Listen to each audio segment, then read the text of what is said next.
In a few moments, the story of Tonto's expanding headband, two electronic music boffins who transformed little Stevie Wonder into a songwriting legend. That's right after this. Now on BBC Radio 4, Stevie's Wonder Men. Stuart McConey tells the story of the two electronic music pioneers who were instrumental in creating Stevie Wonder's classic period.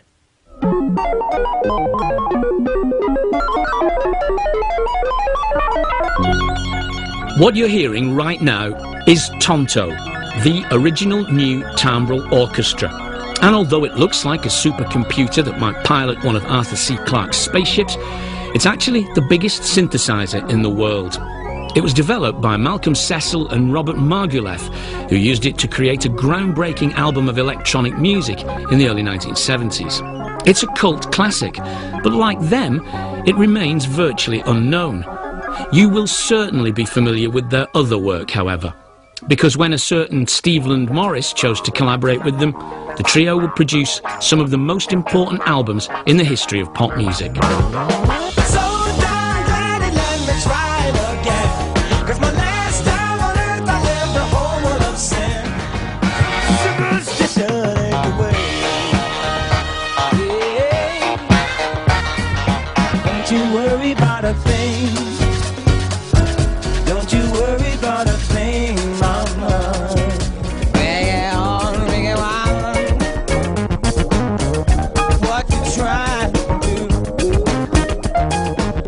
The music you've just heard is from what are, for me, Stevie Wonder's finest albums: Music of My Mind, Talking Book, Inner Visions and Fulfillingness's first finale. They are cornerstones of pop music, a combination of electronics and funk. This incredible collection of songs has been influencing musicians and producers and songwriters ever since their release in the early 1970s. Although no one's disputing Stevie Wonder's genius, it was Robert Margouleff and Malcolm Cecil's production talents and electronic ingenuity that gave him the tools to develop his finest work, now regarded as his classic period. These two sonic architects also went on to work with big-name acts such as the Isley Brothers, George Harrison, Gil Scott-Heron and Devo. They have one of the most fascinating stories in rock and roll. So why have you never heard of them? It's time to look at two of music's lesser-known legends and find out why they've been unfairly consigned to rock and roll's backroom staff.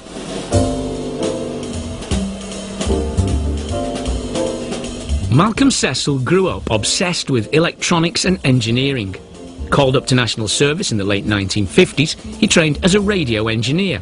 He was also an accomplished musician, and by the 1960s had built up quite a reputation as a bass player. He played with Mick Jagger in Blues Incorporated. He was the resident bassist at Ronnie Scott's and later principal bassist for the BBC Radio Orchestra. He also loved experimental music, and The Who's Pete Townshend remembers watching him give a rather unusual lecture at Ealing College. Malcolm, as I remember it, and I may well be gilding the lily here a bit, but he did quite a kind of controversial lecture. He started to talk about, there are loads of different ways you can play the bass. You can bang it, bang, bang, bang. And he said, and then you've got this bow, and he said you can slap the bow and you can saw at it. Because he said, I saw at the strings, you can saw at the strings with a bow, man. And he was playing and he was showing off, and he was quite a showman. Somebody handed him a wood saw and said, could you use this instead of the bow, And he immediately just started to play with the bow.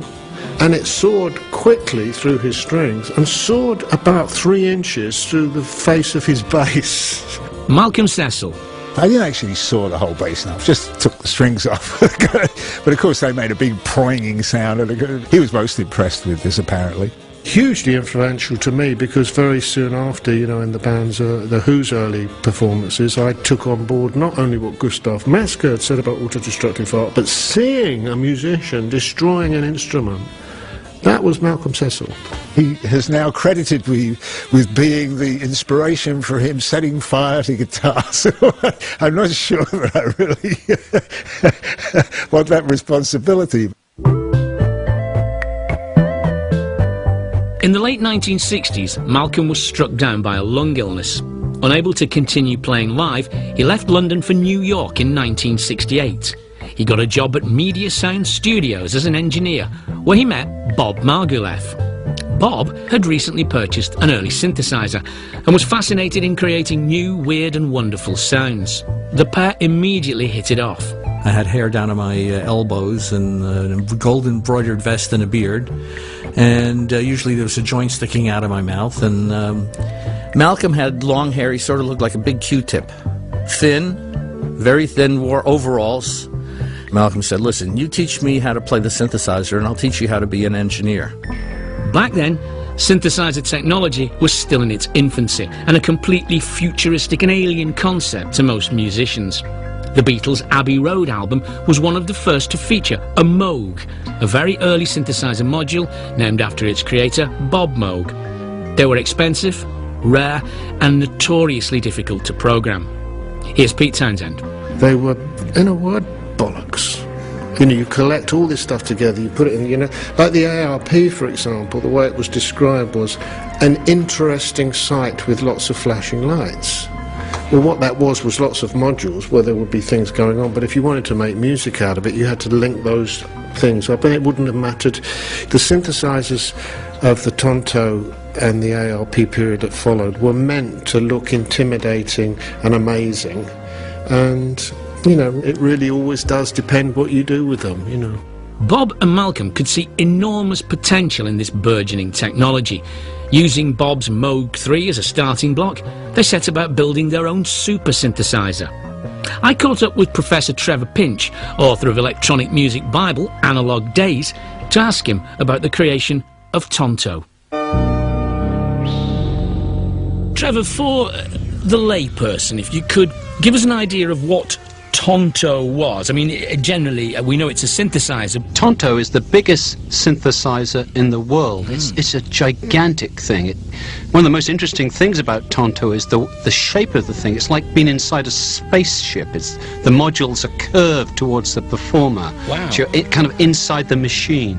And Bob and Malcolm put together stuff so that you could make sounds that other people couldn't make so easily. Everything on Tonto is analog. We're talking pre-computers here, so its hundreds of knobs and buttons were controlled by hand and guesswork. It's a fantastic looking thing, and Malcolm still has Tonto set up in his house. He was kind enough to show us, so here he is with a quick guide. Oh, and be sure to check out the Radio 4 website, where we've posted the video version.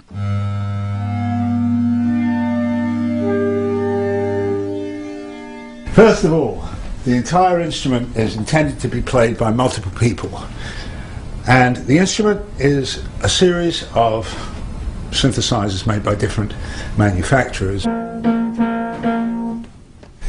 Instruments made by Oberheim. We have also Moog instruments made by Surge and ARP, they're EMS, and normally these instruments don't like to play together.